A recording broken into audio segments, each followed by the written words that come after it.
ఈ మిడ్జిల్ మండల ప్రజలు సువర్ణ అక్షరాలతో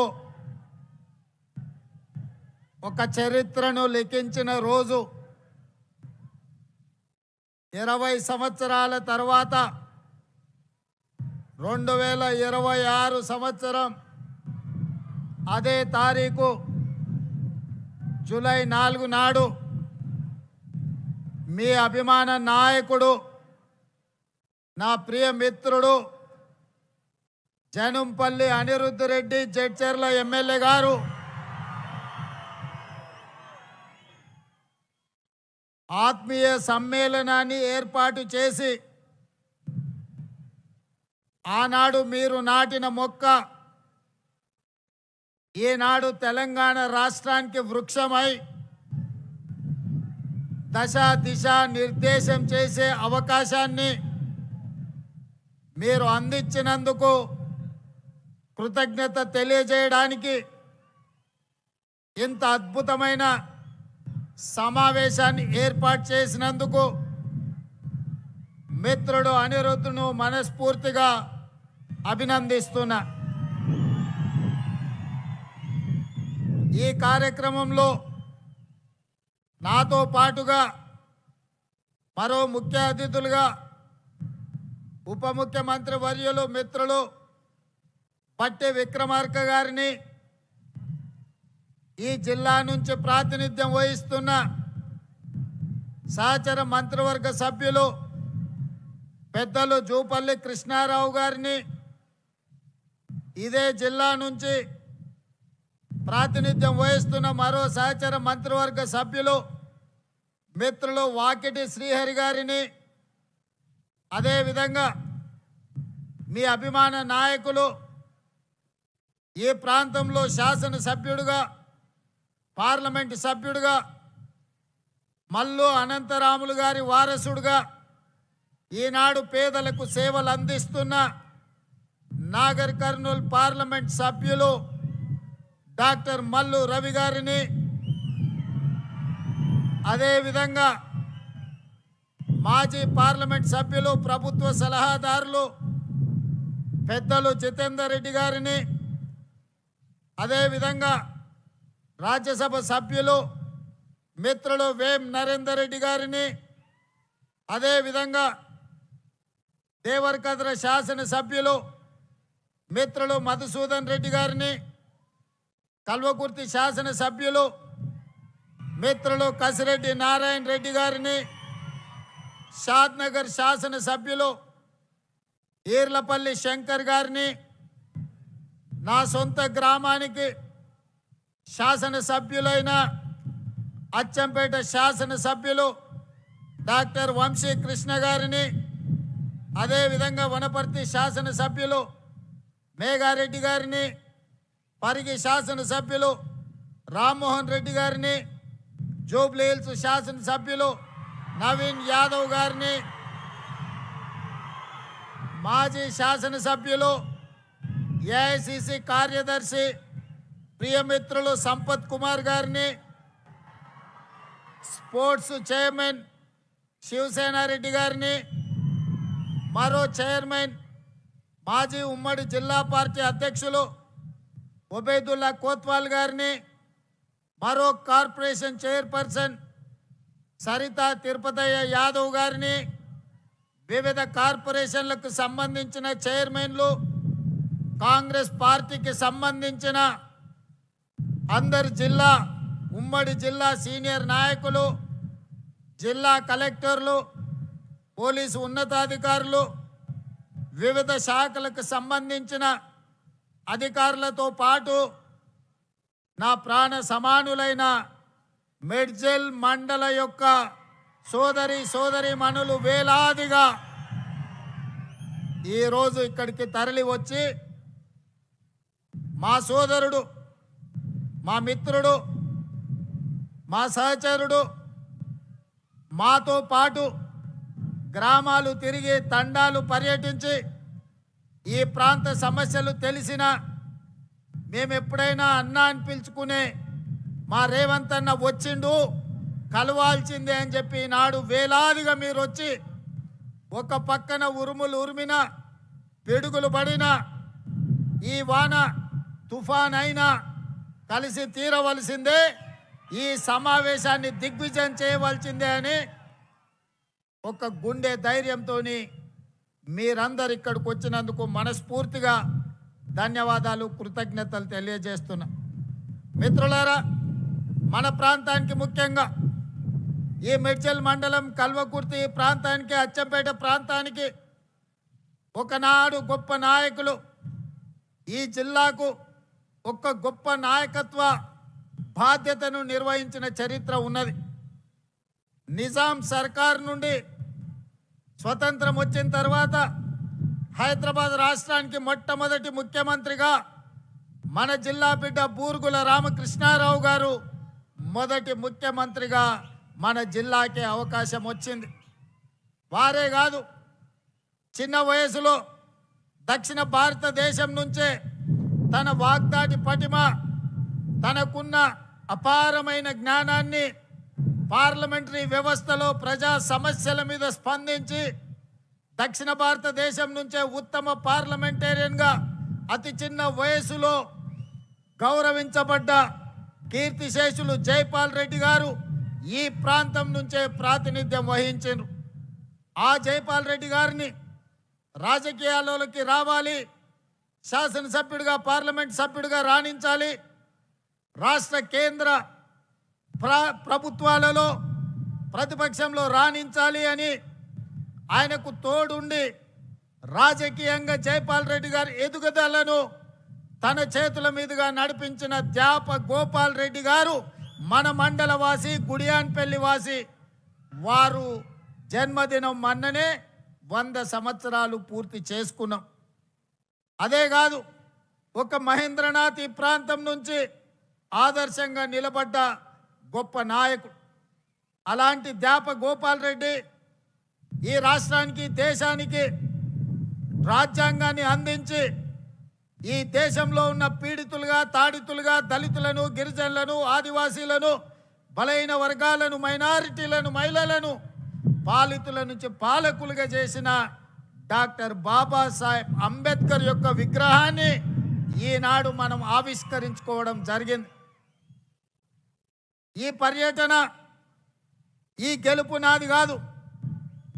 చాలామంది రేవంత్ రెడ్డి జడ్పీటీసీగా గెలిచిండు, శాసనమండలి సభ్యుడిగా గెలిచిండు, శాసనసభ్యుడిగా గెలిచిండు, పార్లమెంట్ సభ్యుడిగా గెలిచిండు, ముఖ్యమంత్రిగా గెలిచి ఈరోజు అధికారంలో ఉన్నాడు అని చాలా టీవీలు, పేపర్లు రాస్తున్నాయి.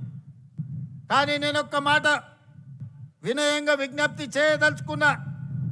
జూలై 4, 2006 నాడు గెలిచిన గెలుపు నాది కాదు, ఈ మిడ్జిల్ మండల ప్రజలది. ఈ మిడ్జిల్ గెలుపు అని నేను ఈ సందర్భంగా చెప్పదలుచుకున్నా. ఎందుకంటే నేను జడ్పీటీసీగా నామినేషన్ వేసేటప్పటికి ఈ మండలం కానీ, ఈ గ్రామాలు కానీ, ఇక్కడ ప్రజలతో నాకు పెద్దగా పరిచయం లేదు. నా గ్రామం ఒంగూరు మండలం, కొండారెడ్డిపల్లి, అచ్చంపేట శాసనసభ నియోజకవర్గం. ఆనాడు మిత్రుల సూచన మేరకు ఈ మిడ్చల్ మండలంలో జిల్లా పరిషత్ మెంబర్గా, ఇండిపెండెంట్ సభ్యుడిగా నేను ఇక్కడ పోటీ చేయడం జరిగింది. ఆనాడు కప్పు శాసర్ గుర్తు ఎన్నికల్లో కేటాయించింది.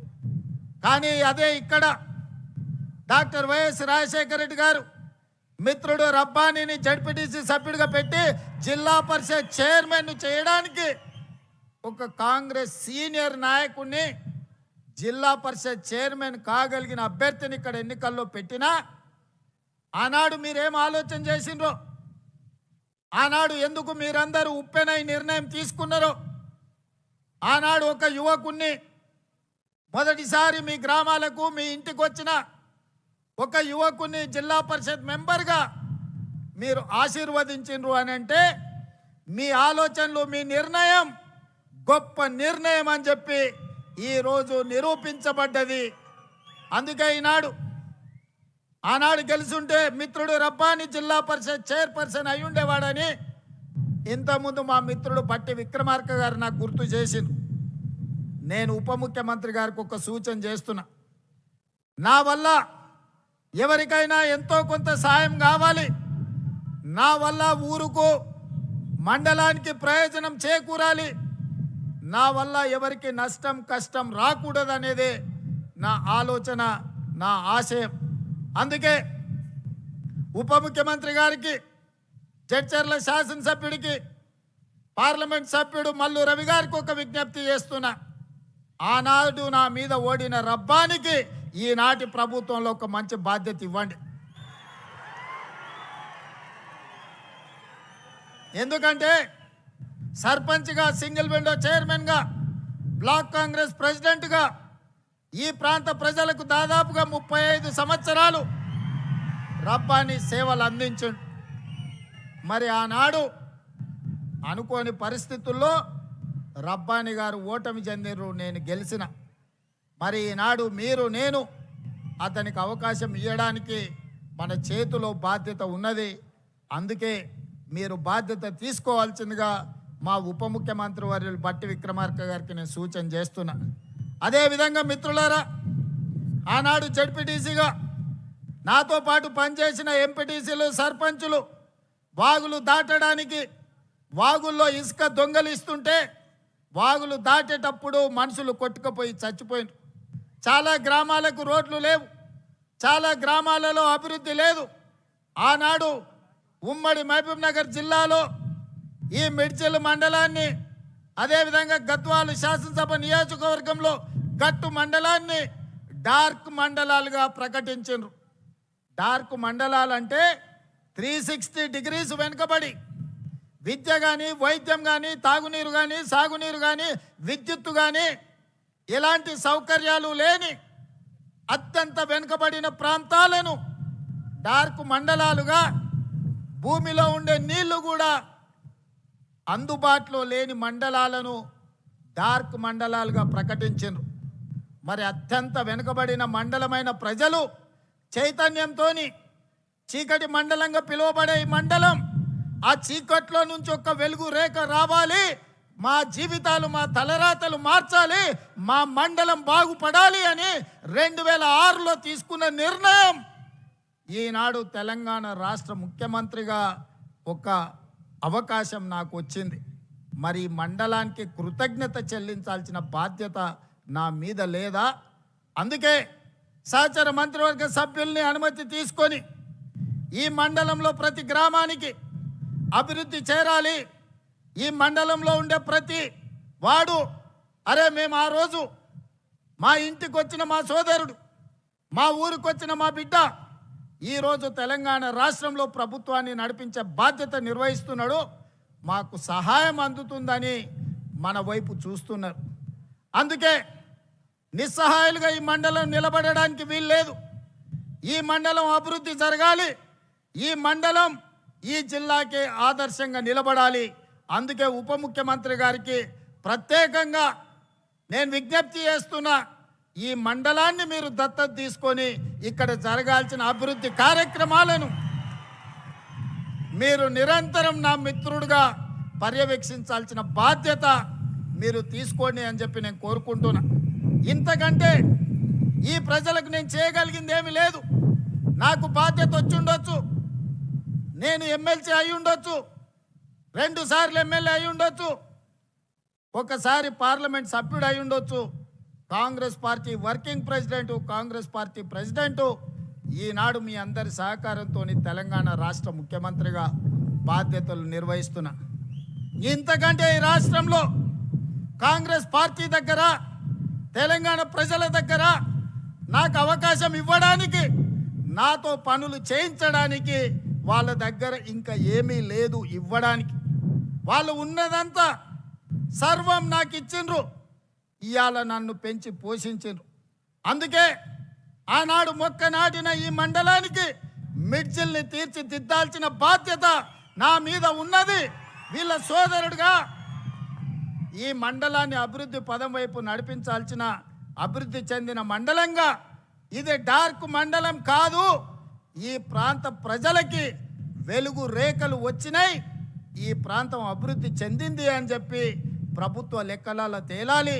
దానికి మీ వంతు సహకారం కావాలి అని చెప్పి మిత్రుడు బట్టి విక్రమార్క గారికి నేను విజ్ఞప్తి చేస్తున్నా. మిత్రులారా, మీరు ఆలోచన చేయండి.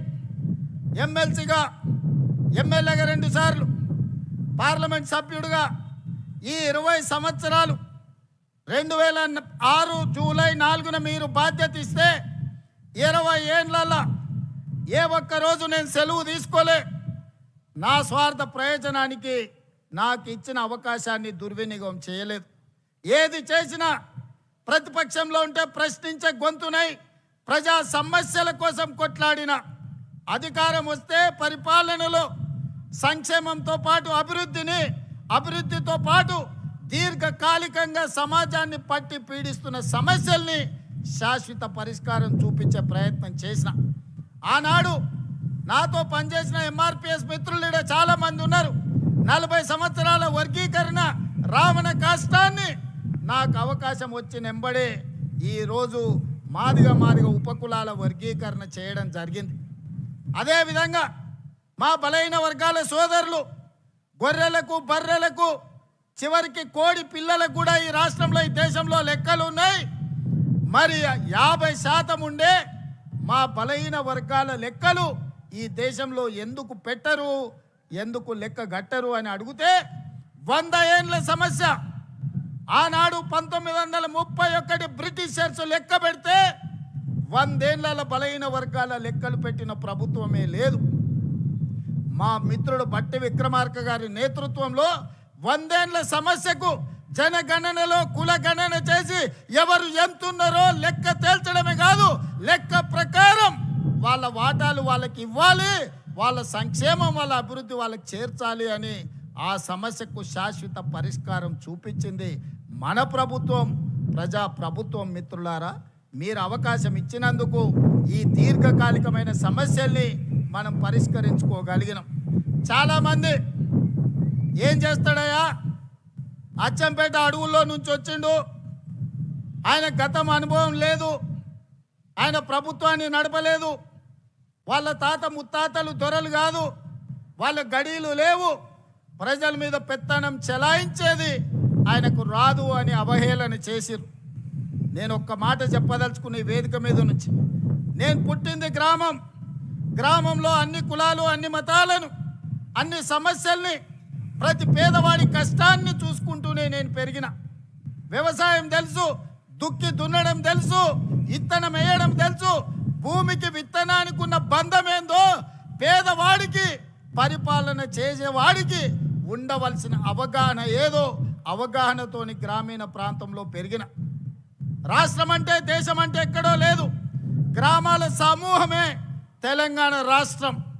12,000 పైచలకు గ్రామ పంచాయతీలు అంటేనే తెలంగాణ రాష్ట్రం. 6 లక్షల పైగా ఉండే ఈ మొత్తం ఈ దేశంలో అన్ని గ్రామాలు, చిన్న పల్లెలు కలిస్తేనే ఈరోజు భారతదేశం.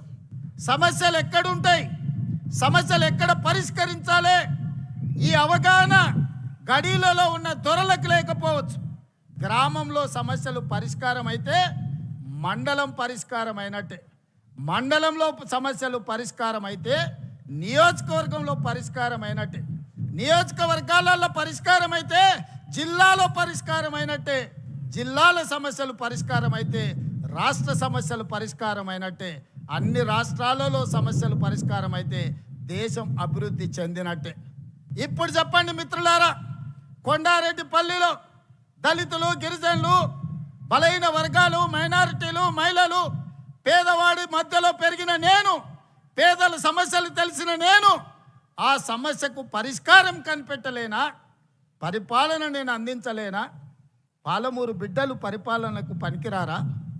తట్ట పనికి మనమే కావాలి, పార పనికి మనమే కావాలి, పలుగు పనికి మనమే కావాలి, పార పనికి మనమే కావాలి, పరిపాలనకు మాత్రం పాలమూరు బిడ్డ వద్దనే దురహంకారాన్ని బొందబెట్టాల్సిన బాధ్యత ప్రతి పాలమూరు బిడ్డ మీద లేదా అని నేను ఈరోజు మీకు విజ్ఞప్తి చేయదలుచుకున్నా. మిత్రులారా, అహంకారానికి కూడా అత్తుంటుంది, అహంభావానికి కూడా ఒక అవకాశం ఉంటుంది.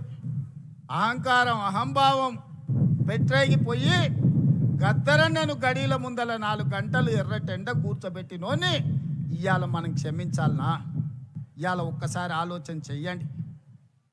యుద్ధ నౌకై, పేదల గలమై, తెలంగాణ రాష్ట్ర సాధనలో సమిదైన గద్దరన్న కలవడానికి వస్తే నీ గడి ముందల 4 గంటలు ఎర్రటెండకు నిలబెట్టినావు కదా, నీకు ఉరి శిక్ష వేసిన తక్కువ నాన్నే నీడున్న సోదరులు నేను అడగదలుచుకున్నా.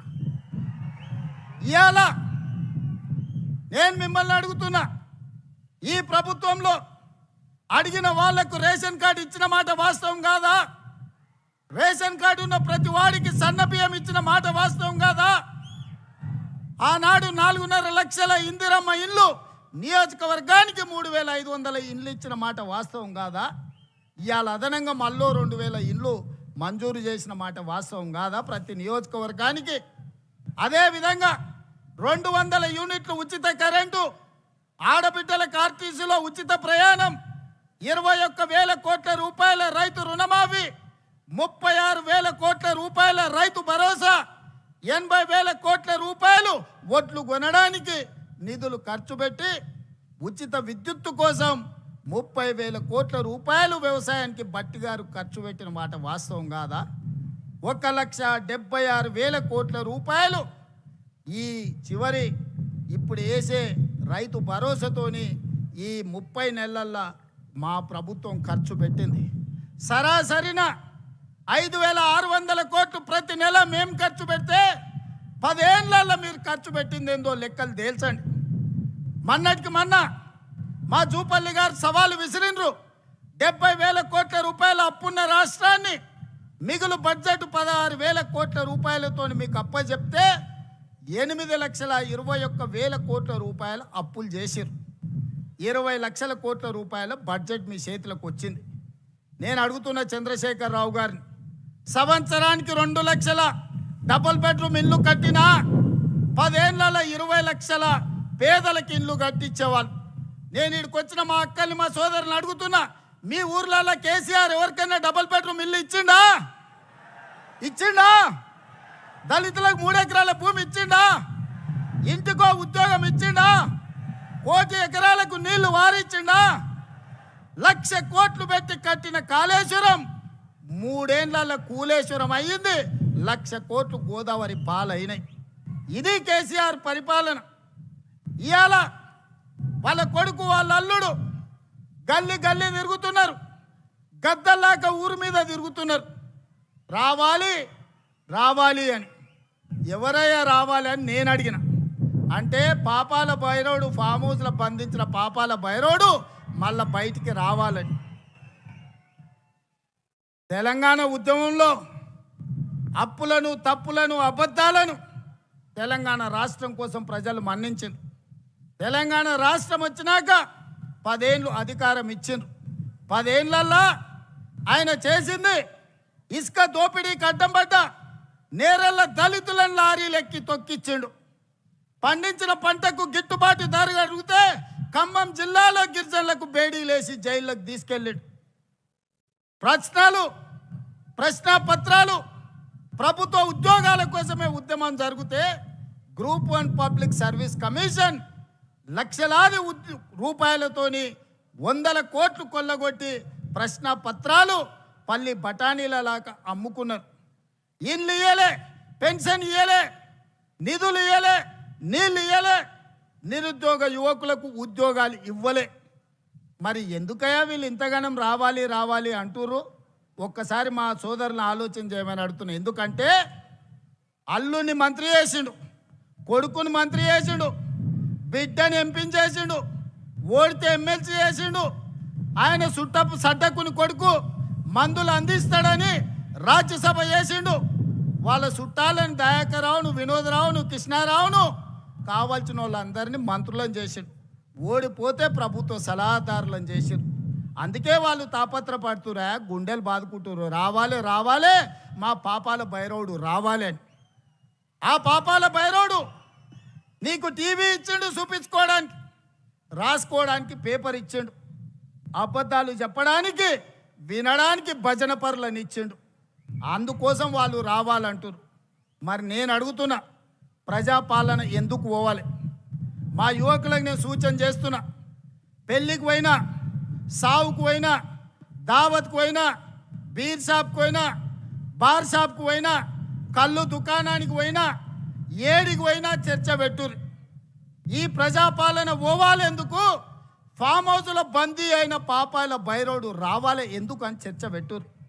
ప్రజాపాలన ఎందుకు పోవాలి, రేషన్ కార్డు ఇచ్చినందుకు పోవాలనా, సన్నబియ్యం పెట్టినందుకు పోవాలనా, ఇందిరమ్మ ఇల్లు ఇచ్చినందుకు పోవాలనా, ఉచిత కరెంట్ ఇచ్చినందుకు పోవాలనా, రైతు రుణమాఫీ చేసినందుకు పోవాలనా, రైతు భరోసా చేసినందుకు పోవాలనా, వరి వేస్తే ఉరేసుకున్నట్టే అన్న ఆ దుర్మార్గుడు చెప్తే 2,88,00,000 మెట్రిక్ టన్నుల ఒట్లు పండిస్తే చివరి గింజ వరకు కొని 80,000 కోట్ల రూపాయలు చెల్లించినందుకు ప్రజాపాలన పోవాలనా, డ్రగ్స్ అమ్మేటోళ్ళను గంజాయి అమ్మేటోళ్ళను బొక్కల పెట్టి మక్కలు ఇరగొట్టినందుకు ప్రజాపాలన పోవాలనా?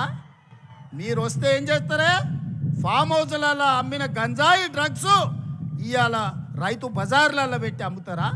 ఏం చేస్తారు మీరు? ఏం చేయనీకి రావాలి, ఏం అన్యాయం చేసినామని ప్రజాపాలన పోవాలి. ప్రజలు ఎన్నుకున్న ప్రభుత్వం, ప్రజలు కోరుకున్న ప్రభుత్వం, ప్రజలు ఆశీర్వదించిన ప్రభుత్వం, ప్రజల కోసమే పనిచేస్తున్న ప్రభుత్వం పోవాలని ఎందుకు అంటున్నారా అంటే, వాళ్ళ సంపాదన ఆగిపోయింది, వాళ్ళ దోపిడీ ఆగిపోయింది, వాళ్ళ దొంగతనాలు ఆగిపోయినాయి. వాళ్ళతో పాటు దోపిడీ చేసిన అధికారులను నిన్న మొన్న ఒక్కనొక్కరిని చూస్తే 100, 200, 300 కోట్ల రూపాయలు సంపాదించిన వాళ్ళు ఇవాళ ఏసీ బోలకు పట్టుబడుతున్నారు.